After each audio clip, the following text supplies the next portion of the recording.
Good day mga kakusina! Nandito naman ako, magluluto ako ng panibago kong recipe. At itong ating kakailanganin, chicken wings na air fry ko na yan. Marinated with black pepper powder, olive oil, and oyster sauce.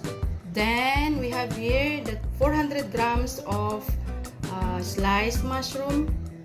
Meron tayong minced garlic and chopped onions.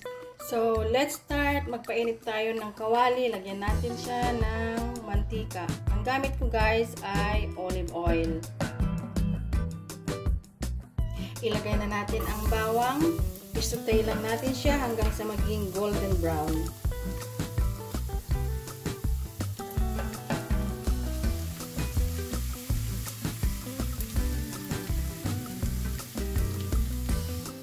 Then next, ilagay natin yung ating chopped onions. I-saute din natin siya hanggang lumabas yung kanyang aroma or hanggang maging golden brown. At dito na nga mga kakusina, ilagay na natin ang ating in-stir fry na chicken wings.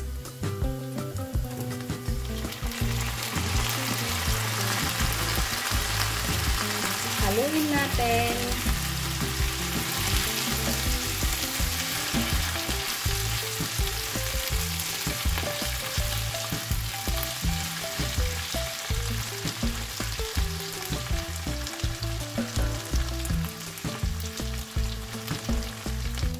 At dito mga kakusina, hindi na natin kailangang i-steam or stir fry ang ating chicken wings kasi yan ay naluto na. Na-bake ko na yan sa air fry. So, sunod natin ilagay ang sliced mushroom.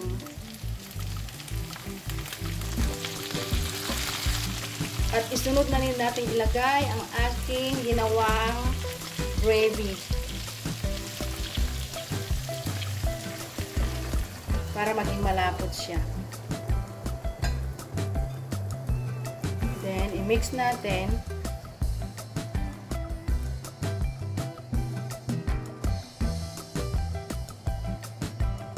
Mix lang, simpleng luto lang po ito at madaling gawin. Very affordable pa siya. So, yan. And then, mag-a-add na rin ako dito ng 2 tablespoons of oyster sauce.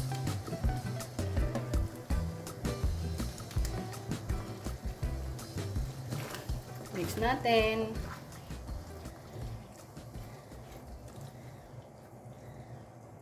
And then, 1 tablespoon of soya sauce.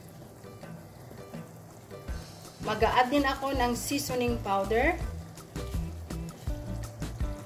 Then, i-mix natin.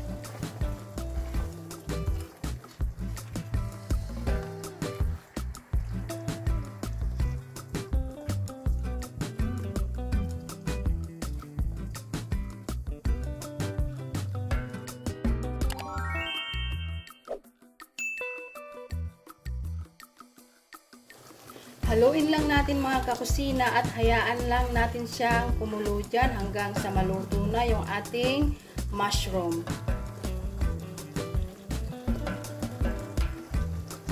So, ayan mga kakusina ang closer look.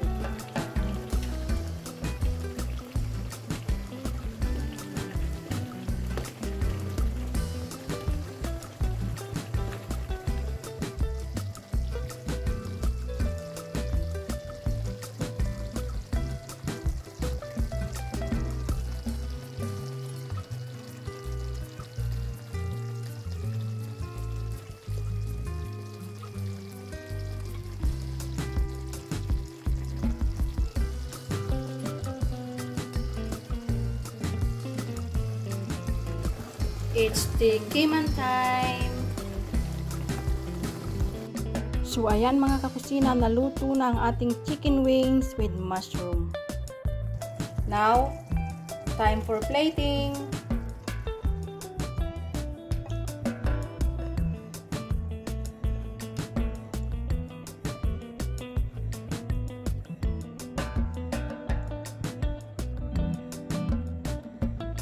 garnish with spring onions.